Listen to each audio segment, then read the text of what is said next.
What's up, everyone? DJ here at Top Deck Cards and Games, and today we've got a deck profile for an old favorite, Thunder Dragon. Our boy Thunder Dragon Titan over here is going to help us go through this deck profile, come up with a new way to play the deck. It's a lot closer to Pure Thunder from the last couple of formats, though. We'll talk about some different options that we have. You could maybe make it a little more combo oriented, play a little bit more of the danger type stuff, or just a little bit more of a combo version. This isn't quite as linear as the old Pure Thunder decks. The deck got a pretty sick boost from both Master Roll 5, letting us not worry as much about what zone we're summoning our Titan in, and the addition of Predaplant, Verteer, Anaconda, so it's easy for us to make multiple Titans, as well as some other cards from Dual Overload.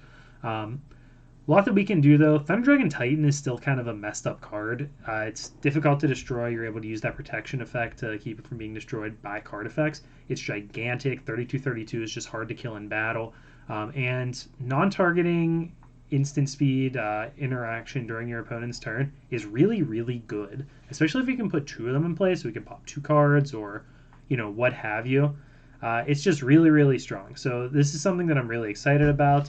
As I mentioned earlier, Verte Anaconda is going to give us a little bit more of a combo angle to go with this deck, unlike older Pure Thunder lists. So because we have this card, we're going to be able to make our play, summon our Titan, potentially using this, potentially summoning a second Titan using this. But it's just going to guarantee that we're able to get that Titan in play no matter what we have to search with our Dark when we're comboing off. And I think that's going to help make the deck a lot more consistent, gives it a lot higher of a ceiling, and you can actually make some really insane boards, which we'll talk about once we get a little bit further. But this card, along with the artifact Dagda, are both in the list, so I think this deck actually gained a ton from Dual Overload. It didn't lose anything on the ban list, and it gets a massive upgrade from being able to use the board the way it wants to, thanks to Master Roll 5. The other card that I want to just highlight real quick that we're going to be playing in here is our boy Crystal Wing Synchro Dragon. This is the other part of the deck that I keep saying Master Roll 5 was big because of. We're actually going to make Ultimate Tzolkin using Quick Draw Synchron in this list, which is probably too cute, but it's been working pretty well in testing, and we're going to get to summon Crystal Wing with that. Once we do that, we're going to be able to use the Tzolkin to link it away and summon whatever links we need to. We can summon our Artifact Dagda if we haven't yet. We can summon our Predaplant if we haven't. And that just gives us a much higher ceiling for the deck. So we're going to be able to end with boards kind of. It's not the same as old Danger Thunder where you're ending with like Crystal Wing, another negate, and then two Colossus or a Colossus in play because we don't have Colossus, obviously. So losing Mistake is a big deal. But we're going to end with boards that have a Crystal Wing on them. A Crystal Wing and then potentially 1 to 2 pops to go with it. Sometimes we're going to have a Artifact Scythe to go with that so we can lock our opponent out of our extra deck. It's not as explosive as the old Danger Thunder lists, though, again, we can work some of that into the deck for sure. But it has a lot of consistency tools in it. It has a lot of powerful boards that it can make. And going second, it's a lot better than you'd expect as well. If you're able to land 1 to 2 copies of Titan onto your board going second, you can use those just to clear your opponent's cards off and really break through that board while your 3200 beater is difficult to destroy. So let's get into the list itself actually now. For the deck list, first off, we got our normal summons, 3 copies of Aloof Lupine and 2 Batteryman Solar. 5 normal summons has felt right. I don't think I want the 3rd Solar. Solar combos pretty well with a couple different cards, but it's easier said than done to get the Solar combos going just by itself, whereas Lupine with any Thunder is the start to a pretty strong combo. One nice thing with Solar is that you're able to get extra materials into your graveyard if you don't really need your normal summons, so that you can fuel extra Thunder Dragon fusions if you wanted to resolve 2 of them. Because getting to 6 Thunder Dragons without some help can be pretty difficult. Next up for our Thunder Dragon package, we've got 3 copies of OG Thunder Dragon. This is really good in this deck. It's helpful just to fuel our fusions, like I said. It also gives you 2 triggers if you're going second on your Titan. Just pitch search 1, pitch search 1. This way we can blow up a bunch of our opponent's cards on their board. So it helps us break through boards. It fuels our lupines and our quick draws, and It also puts lights in our graveyard, which can be a little bit difficult in some situations if we need to summon duo. 3 copies of Dark. Dark's just obviously a really key card. It's the one we want to remove with Allures a lot of the time. We always are going to want to summon it with Roar. I'm not 100% sold that all of these need to be 3-ofs. I guess more so Roar than Dark. Because Dark you really want to be able to cycle on your opponent's turn as well so that your Titan has that interaction effect during your opponent's turn.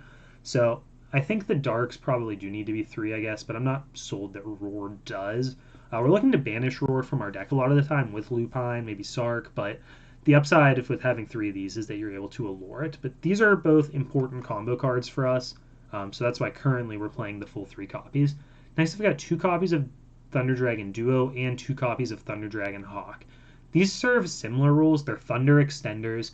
Hawk plays better with Solar, since you can Solar, dump your Roar, and then Hawk it back, then start making Link plays, which can get you a lot further than otherwise, like with Solar. So that's nice. You can only use the Hawk once per turn. It is searchable, and it needs other things going for it. It's not an allure target. Not necessarily saying we couldn't play 3. I still think that's a possibility, but for right now, I've got the 2 in here and 2 duos. This could easily be a 1-of. It's kind of boiling down to how scared are you of your Pot of Desires and how much do you think you need duo. Normally when I actually play in events, I get bold and I'll end up cutting this for a Levianeer or something because I'd rather play the card with the higher ceiling, the card that helps me more going second, and just, if my pot banishes, my pot banishes it. We'll figure that out on the fly. Finally, for our Thunders, we've got 3 copies of Matrix. Matrix is important just for the same reason that we wanted to have 3 copies of Dark. It's an instant speed, usable during our opponent's turn.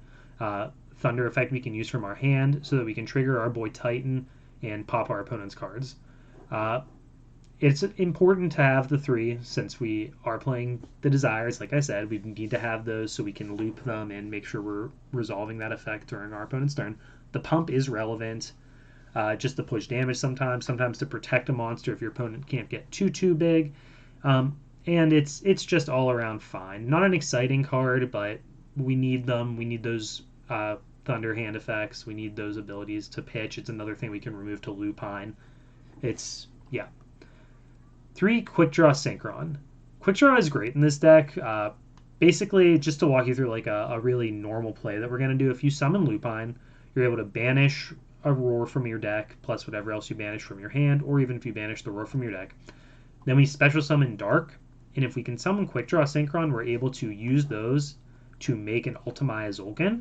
At that point, you can use the Dark's effect if you need to search Thunder Dragon Fusion, set Thunder Dragon Fusion, and special Crystalling.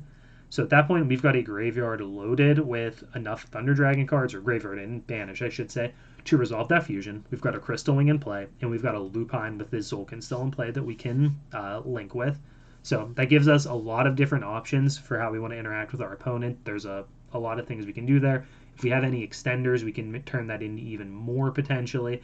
And if we've used more Thunder Dragons, Allures, things like that to put Thunders in our graveyard, we might even be able to use a second copy of Fusion off of the Verdant Anaconda. Finally, we've got our Artifact Scythe. Scythe is just to go with our Artifact Dagda.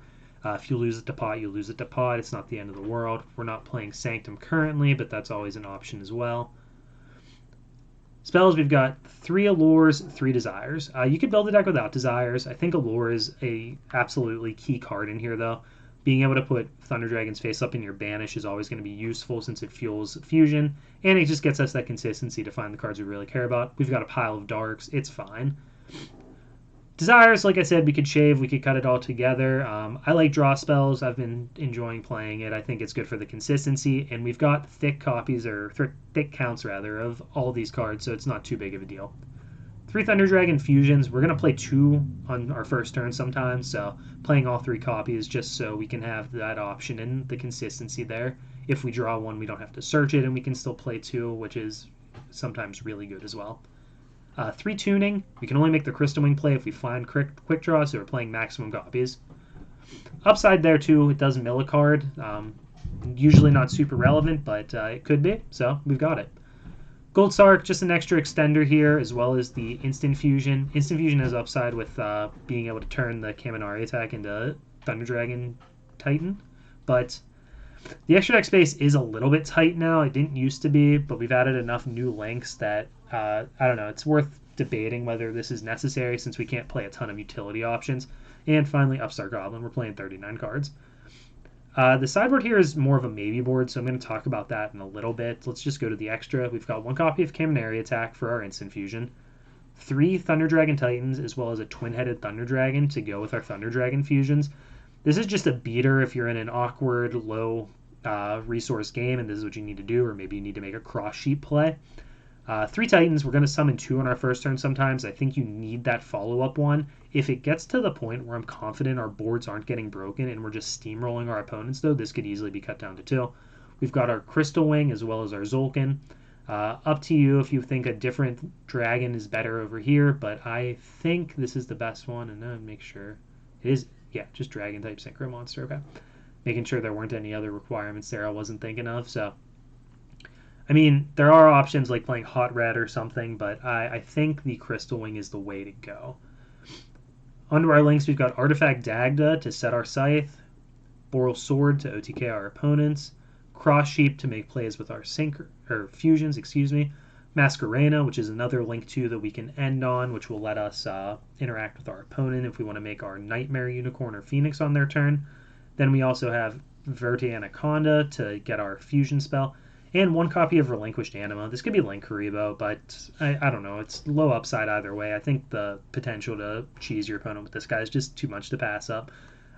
This is not an impressive card in the deck. There's a chance that you could just cut this as well. But there are situations where you just want to put your Matrix into the graveyard. So it's in there for right now.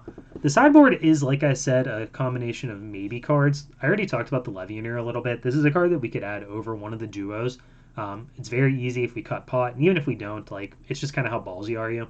It gives you a higher ceiling, lets you take a card out of your opponent's hand. You could play more than one if you wanted to, and it's great going second to pop cards on the board. 3 Impermanences. This is the first hand trap that I would really want to play in here. It's just a great card right now, very useful. We could also look to play Artifact Sanctum if we wanted to go with the Scythe we're already playing. This gives us a little more power going first. Maybe we don't have to make the combo to that point. We just draw Sanctum and play it. And I've put a Trap Trick in here as another option. If we're playing Sanctum and we're playing Impermanence, this card really hits all the nails on the head. It gives you a ton of options and a little more power there. We can also get a little more combo-centric. I've got Dangers over here as cards I was considering. If you have an extra extender with that Lupine play that I talked about earlier, you're able to make an extra link, so it gives you a lot more options, a much higher ceiling. And to that same effect, we've got the Baby Chaos Dragons as an option too. They're going to trigger our Thunders out of our grave, so that's got a lot of power there, and it's just a great way to, preserve resources while still summoning monsters. 2 cards that aren't in the extra deck that could be that are really powerful are Boral Load and Blackluster Soldier. Not every deck gets to play the BLS, so I mean, it would be nice to fit them in, but space is super tight right now. So a lot of different ways we could go with the deck to move on from here. A lot to think about, but I think Pure Thunder is actually in a really good spot right now. Testing, it's been really good going second. The Titan's ability to blow up cards on the board without targeting is really, really hard for a lot of decks to stop. So you get a kind of free reign to plow over their boards. It's gigantic, it pops things, and you're able to summon other big guys like your duos and really just beat over things once you bait out your opponent's negates. Can go a little more going for centric. We can go going second centric. We can even choose to blind second and play lightning storms or something like that. So there's a lot of room for activities. I've enjoyed the quick draw package, letting us summon that Tzolkin and make a board that's more reminiscent of something Danger Thunder did, rather than the grindy kind of fair Pure Thunder decks I think of from last format. So that's the list though, and some information about it. I've really enjoyed putting this deck together. I think it's awesome. If you guys have questions or ideas, let me know down below in the comments. If there's any other decks you're interested in for the format, let me know. I'm still working on kind of putting a list together of what I think the best decks are and how I want to build them, so I can bring all those out on here. But let me know what you guys are looking for, and I'll be happy to keep it in mind.